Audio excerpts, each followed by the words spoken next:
Alright folks, hope we got most of that on camera. Test flight after replacing my main rotor clips.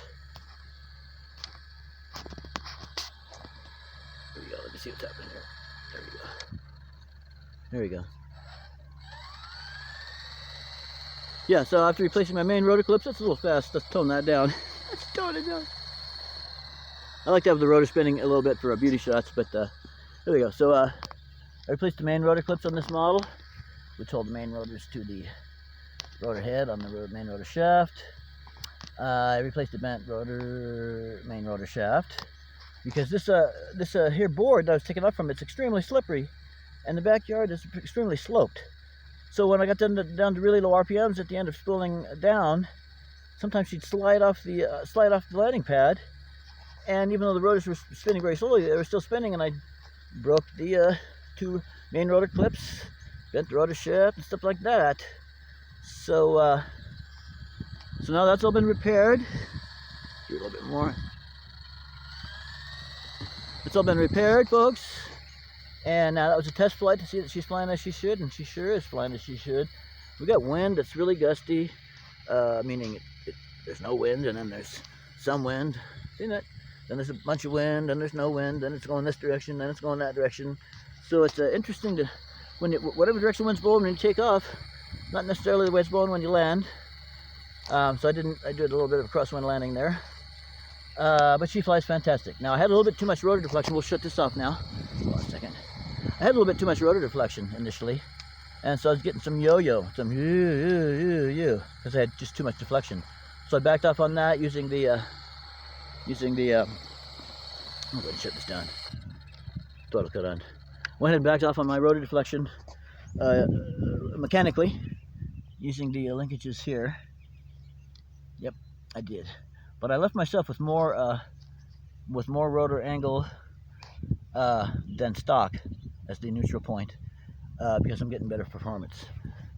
Better, smoother takeoffs, better, smoother landings, better, smoother flying with a little bit more, because this model starts off, when it's on the ground getting ready to fly, you've got some rotor angle there. Now, I increased that a little bit, so I got the results I just described. Better, faster, smoother takeoff, ditto for landing, better, smoother flying at any speed. So I did that, and what else? But I had it too much. I had too much deflection. I was getting yo-yo, like I think I just said. So I decreased that deflection, and now it's perfect. It's perfect, real smooth. We spooled up just now in 60 stabilization mode, and then about 40% throttle. We switched over in idle up mode. We fly in high rates only, and then we just did some cruising around. Wind was picking up and dying down and changing direction. So that was all very challenging and very educational. Very educational, folks, for the intermediate level helicopter pilot like myself. Very educational flying conditions today. Further experience and education and learning how to fly in wind and changing wind direction, changing wind speed, and keeping the sun out of my eyes. That was a fun flight, folks. Oh, this helicopter is so good. It was really fun. Okay, here's something I want to say real quick. One thing I love about helicopters, RC helicopters, you don't have to leave home to fly them. You don't have to leave home to fly them. You just need a little bit of backyard. This is half acre. It's pretty big, but by helicopter flying standards, it's pretty cramped. But you can do some toned down circuits and stuff and have a real good time. You can practice your slow flying. You can practice your hovering. I did some hover practicing, smooth hover practicing.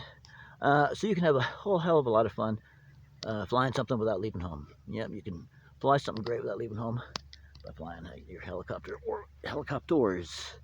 Okay, is that it? Yeah.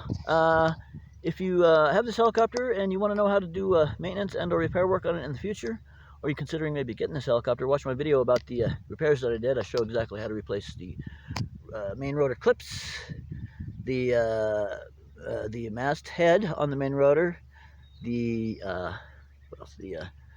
Replace the main rotor shaft. Okay. All right, and I've got my clear windshield on there that I did recently, which is cool. I think I like it, and yeah. All right, folks, we'll shut her down now. Thanks a lot for watching. I sure appreciate it. My Blade S2, can I start over? My Blade 230S V2 is on its way to me, but it left Syracuse, New York sometime this morning. It started off in East Central Canada. It's going by ground. So I have to wait for that truck with my Blade 230 SV2 to drive from Syracuse, New York to Bend, Oregon. That's going to take about 5 days apparently. But it's coming, and I got the only one available on the internet. The only Blade 230 SV2 bind and fly available on the internet. So I got it, it's coming.